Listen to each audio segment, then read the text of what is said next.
കേരളത്തിൽ ബ്രിട്ടീഷ് സാമ്രാജ്യത്തിനെതിരെ ആദ്യം യുദ്ധം പ്രഖ്യാപിച്ച നാട്ടുരാജാക്കന്മാരിൽ ഒരാളായിരുന്നു കേരളവർമ്മ പഴശ്ശിരാജ. ബ്രിട്ടീഷുകാർക്കെതിരെ നടത്തിയ ചെറുത്തുനിൽപ്പുകൾ പരിഗണിച്ച് ഇദ്ദേഹത്തെ വീരകേരള സിംഹം എന്നാണ് ഇന്ത്യൻ സ്വാതന്ത്ര്യ സമര ചരിത്രങ്ങളിൽ വിശേഷിപ്പിക്കുന്നത്.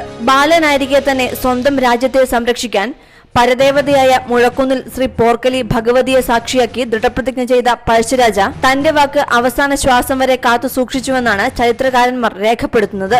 ഒന്നാം പഴശ്ശി വിപ്ലവത്തിലും രണ്ടാം പഴശ്ശി വിപ്ലവത്തിലും നിരവധി തവണ ബ്രിട്ടീഷ് സൈന്യം പഴശ്ശിയുടെ മുൻപിൽ മുട്ടുമടക്കി.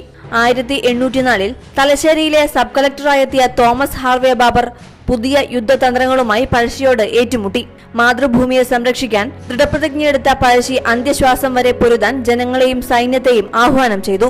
ഒറ്റുകാരിൽ നിന്നും ലഭിച്ച വിവരം അനുസരിച്ചെത്തിയ കമ്പനി സൈന്യം പുൽപ്പള്ളിക്കാട്ടിൽ വിശ്രമിക്കുകയായിരുന്ന പഴശ്ശിയെയും സേനാ നായകരെയും ആക്രമിച്ചു. നവംബർ 30 ബ്രിട്ടീഷ് സൈന്യത്തിന്റെ വെടിയേറ്റ കേരള സിംഹം എന്നെ തൊട്ടശുദ്ധമാക്കരുതെന്ന് ബ്രിട്ടീഷ് സൈന്യത്തോട് പറഞ്ഞുകൊണ്ട് നിലം പതിച്ചു. ചതിയിലൂടെ കെണിപ്പെടുത്തിയ പഴശ്ശിരാജയുടെ ശരീരം ബ്രിട്ടീഷുകാർ മാനന്തവാടിയിൽ രാജകീയ ബഹുമതികളോടെ സംസ്കരിച്ചു. 2 നൂറ്റാണ്ടിനു ശേഷവും കേരള ജനതയ്ക്ക് അഭിമാനം പകർന്ന് പഴശ്ശിയുടെ ഓർമ്മകൾ ഇന്നും നിലനിൽക്കുന്നുണ്ട്.